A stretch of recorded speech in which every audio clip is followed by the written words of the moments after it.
আসসালামু আলাইকুম প্রিয় দর্শক, আপনারা নিশ্চয়ের মধ্যে জানেন যে নেপালের আমাদের খুব কাছের দেশ, নেপালের সরকারের পতন ঘটেছে। মানে নেপালের পুরো মন্ত্রিসভা পদত্যাগ করেছে, পালিয়ে গেছে এবং অনেকের বাড়িঘরে আগুন দেওয়া হয়েছে। নেপালের পার্লামেন্ট ভবনে পর্যন্ত আগুন দেওয়া হয়েছে।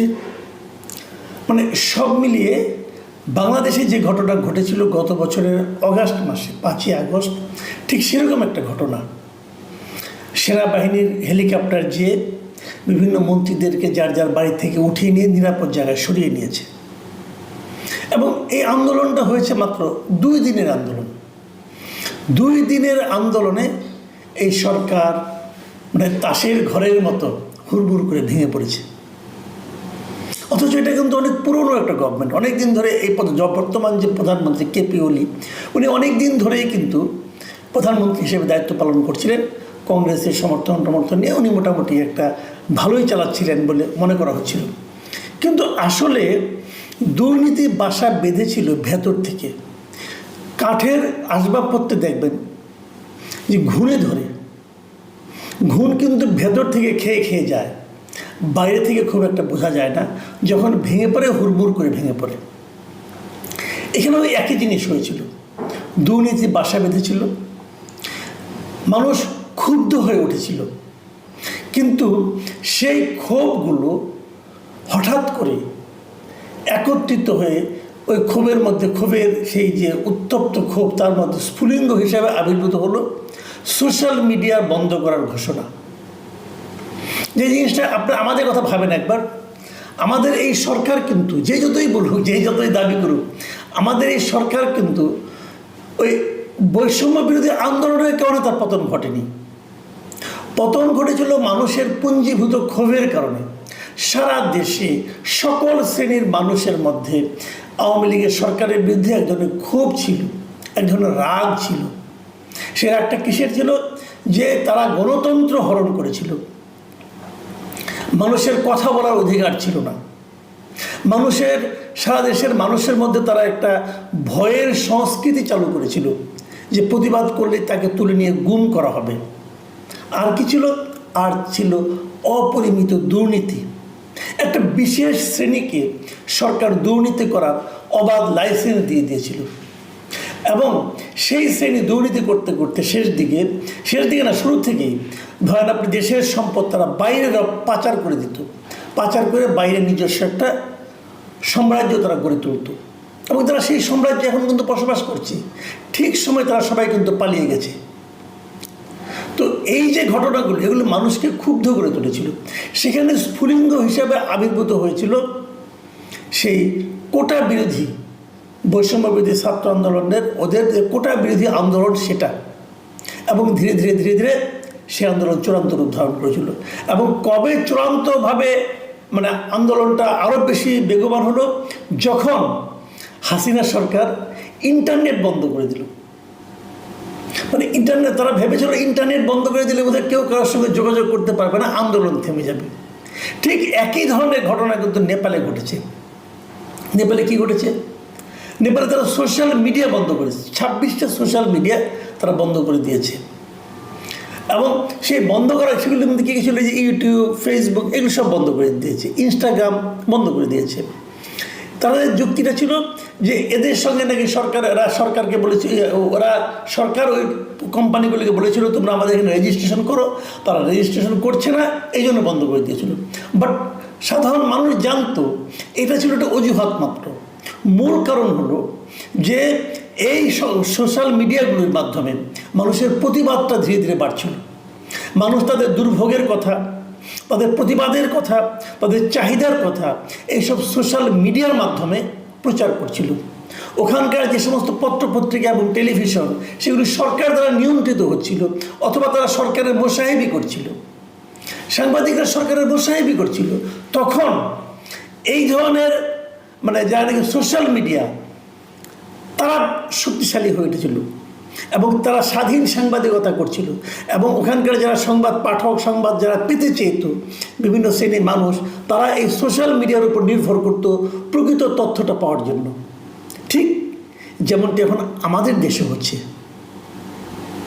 আমাদের দেশেও কিন্তু আপনি দেখবেন সোশ্যাল মিডিয়া কিন্তু দিন দিন পাওয়ারফুল হয়ে উঠছে, মানুষ এর উপর নির্ভর করছে। মানুষ কিন্তু সেই কনভেনশনাল মিডিয়াগুলোর উপর নির্ভর করছে না। একটা প্রকৃত তথ্য পাওয়ার জন্য, তথ্যের ভেতরের কথা জানার জন্য তারা কিন্তু সোশ্যাল মিডিয়ার উপর ডিপেন্ড করছে। যখন আমি নেপালের কথা একটা ফিরে আসি, পরে আবার আমাদের প্রসঙ্গে আসবো শেষ দিকে। তো নেপালে কি হলো, এই সোশ্যাল মিডিয়া যখন বন্ধ করে দিল, তখন তাদের এই ইয়াং শ্রেণী যাদেরকে আমরা জেন জি বলি, এই ইয়াং শ্রেণী তারা ক্ষিপ্ত হয়ে উঠলো। আপনারা নিশ্চয়ই জেন জি বিষয়টা বুঝেন, আমি তবু একটু বলি। খুবই কিন্তু আলোচিত একটা ঘটনা যে মানুষ বলে যে জেন জি জিনিসটা কি, মানে জেন জি যে আমরা বলি ব্যাপারটা কি আসলে। ব্যাপারটা আসলে কিছু না, এই জেনারেশনগুলিকে তারা কিন্তু বিভিন্ন সময়ে সারা দুনিয়ার মানুষ হয়, এই জেনারেশনগুলিকে একটা তাদের জন্ম সাল অনুযায়ী ভাগ করেছে। যেমন 1946 সাল থেকে 1964 সাল পর্যন্ত এই যে 20 বছর, এই 20 বছর সময়ের মধ্যে যারা জন্মগ্রহণ করেছে তাদেরকে বলা হয় বেবি বুমার্স। তারপর 1965 সাল থেকে 1980 সাল পর্যন্ত যে জেনারেশনটা, এই সময় যারা জন্মগ্রহণ করেছে তাদেরকে বলা হয় জেনারেশন এক্স। বেবি বুমার যারা, তাদের কাছে সাধারণত কী ধরনের প্রযুক্তি থাকতো, রেডিও, টেলিভিশন, এই পর্যন্তই কিন্তু তারা এইগুলো দেখে দেখে বড় হয়েছে। আর যারা জেনারেশন এক্স, তারা দেখেছে পিসি, মানে এই আপনার personal computer, video game, cable TV, তারা এইগুলি দেখে দেখে বড় হয়েছে। আর তারপরে আসে যে মিলেনিয়াস। এই মিলেনিয়াল যে জেনারেশনটা, এই জেনারেশনটাকে বলা হয় জেন ওয়াই। এই জেন ওয়াই যারা, এদের জন্ম হয়েছে বেসিক্যালি 1981 সাল থেকে 1996 সাল, এই সময়টাতে। এরা কিন্তু ইন্টারনেট দেখেছে, মোবাইল ফোন দেখেছে, সোশ্যাল নেটওয়ার্ক যারা আছে, যে সামাজিক যোগাযোগ মাধ্যম, এটা তারা অল্প অল্প করে দেখেছে। কিন্তু তাদের সময় স্মার্টফোনটা আসেনি। স্মার্টফোনটা এসেছে 1997 সাল থেকে পরবর্তী সময় 2014-15 পর্যন্ত, 12 থেকে 15 বলা হয়। এরাই হলো জেন জি। মানে আজকে যাদের আমরা দেখছি তারা কিন্তু 1997 সাল থেকে 2015-এর মধ্যে তাদের জন্ম হয়েছে। 15টা ধরা হচ্ছে না এই কারণে, 15টা যাদের, তাদের বয়স এখন 10 বছর মাত্র, তারা তো আন্দোলন করতে পারে না। তো এরা কী দেখে বড় হয়েছে? এরা বড় হয়েছে স্মার্টফোন দেখে, ইউটিউব দেখে, ইনস্টাগ্রাম, টিকটক, এগুলো দেখে দেখে করেছে। এবং এরা প্রযুক্তি, গ্লোবালাইজেশন, তথ্য প্রযুক্তির সঙ্গে এদের জীবনটাকে তারা অঙ্গাঙ্গিভাবে জড়িয়ে নিয়েছে। এরা দিন দুনিয়ার সম্পর্কে অনেক খবর রাখে, এবং আপনি তাদের কিছু একটা বুঝিয়ে, 7-5 বুঝিয়ে বিদায় করে দেবেন, সেটা পারবেন না। তো সেই রকম এই জেনজি কিন্তু এই আন্দোলনটা মূলত করেছে। এটা জেনজি, ওরা বলছে জেনজির আন্দোলন। আমাদের যে আন্দোলনটা হয়েছিল এটাও বেসিক্যালি জেনজির আন্দোলনই ছিল। কিন্তু মানে এই জেনারেশনটা খুবই স্মার্ট। এরা আপনি এদেরকে কিছু একটু বুঝাবেন না, এটা এখানে হয় না, এটা এখানে হয় না, সঙ্গে সঙ্গে দেখবেন যে মোবাইল টিপে বলে দেবে না, তোমার কথাটা ঠিক না, আসল তথ্য হলো এটা। এরা সোশ্যাল নেটওয়ার্কিংয়ের উপর খুব জড়িত। তো এই গ্রুপের লোকজন মানে এবার ক্ষিপ্ত হয়ে গেছিল নেপালে। কারণটা, এটা আরেকটা কারণ আছে। আরেকটা কারণ হলো এদের কিন্তু অনেকের ইনকামও কিন্তু এই সোশ্যাল নেটওয়ার্কিংয়ের উপর নির্ভর করে। ইউটিউব থেকে অনেকে টাকা পয়সা ইনকাম করে, ফেসবুক থেকে করে। তো তাদের এই যে যখন সাবমিশন নেটওয়ার্ক বন্ধ করে দিল, তখন অনেকের কিন্তু একটা বড় অংশের আয়ের সোর্সও কিন্তু বন্ধ হয়ে গেল। একদিকে আয়ের সোর্স কমে গেল, আরেকদিকে তাদের প্রকৃত সংবাদের প্রাপ্তি বন্ধ হয়ে গেল। এবং তারা মানে তাদের যে জীবন ধারণ, তাতে এটার উপর নির্ভর করে জীবন ধারণ করে, সারা দুনিয়ার খবর তারা এখান থেকে পায়। যখন এটা বন্ধ হয়ে গেল, তখন তারা ক্ষিপ্ত হয়ে গেল। এবং সেই সঙ্গে যুক্ত হলো পুরো নেপালের জনগণ, যারা নাকি এই সরকারের কর্মকাণ্ড দ্বারা আগে থেকে ক্ষিপ্ত ছিল। সব মিলিয়ে 2 দিনের আন্দোলনে সরকার পতন। দেখুন, এটাই কিন্তু হতে থাকবে, আগামী দিনগুলোতে এরকমই হবে। কারণ যারা জেনজি তারা তো এরকমই স্মার্ট, তারা দ্রুত বেগে কিন্তু সিদ্ধান্ত নিতে পারে, এবং তারা জেনে বুঝে সিদ্ধান্ত নেয়। পরে যে সমস্যাটা হয় কিছু একটা, অনেকে এটাকে ধরে রাখতে পারে না। কারণ তারা তখন তো আবার যেই সরকারের পতন হয়ে যায়, তখন তারা আবার যার নিজের কাজে ফিরে যায়। তখন আবার এই চান্সে অন্য কেউ এসে, যারা এই আন্দোলনের সঙ্গে সম্পৃক্ত নয়, তারা এসে কিন্তু বসে যায় ক্ষমতায়। এবং তারা এসে এই বৃদ্ধের মতো, আগের মতোই ওই বেবি বুমার্স কিংবা তারও আগের জেনারেশন, তারা ওই একই রকমভাবে কাজ করতে থাকে, যা নাকি এদের সঙ্গে চাহিদার সঙ্গে মিলে না। ঠিক আমাদের দেশে হুবহু সেরকম হয়েছে এবং হচ্ছে, সেটা হয়তো আমরা বলবো না, এটা বললে অনেকে মন খারাপ করবেন, কিন্তু বাস্তবতাটা কিন্তু ওদিকেই যাচ্ছে। আমাদের এখানে কী হচ্ছে এখন, বলুন, সোশ্যাল মিডিয়ার উপর মানুষ নির্ভর করছে। একটা খবরের জন্য মানুষ কিন্তু ইউটিউব দেখছে, ফেসবুক দেখছে, তারা কিন্তু টেলিভিশন খুলে বসছে না, তারা কিন্তু পত্রিকার পাতায় খুঁজছে না আসলে কি ঘটলো।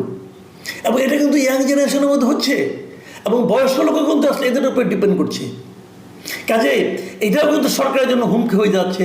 তখন সরকার নানাভাবে চেষ্টা করছে, যারা কথা বলে তাদের কথা থামায় দেবে। আমাদের এখানে এখনও ইউটিউব বন্ধ হয় নাই, কিন্তু যারা ইউটিউবে যাদের কথা পাওয়া যায়, যাদের কথার সমালোচনা পাওয়া যায়, তাদেরকে থামায় দেওয়ার একটা প্রক্রিয়া চলছে। আপনি দেখছেন গত 15 দিনের মধ্যে মঞ্জুর আলম পান্না, অধ্যাপক হাফিজুর রহমান কার্জন, আবু আলম শহীদ খান, এদের মধ্যে মিলটা কি?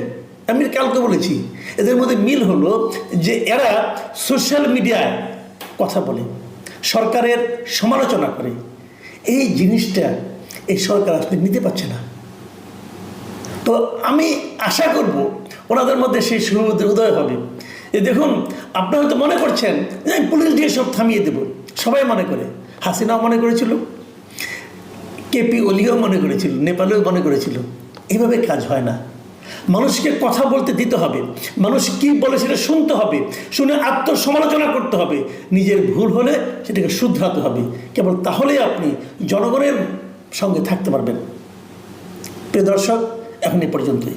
আল্লাহ হাফেজ।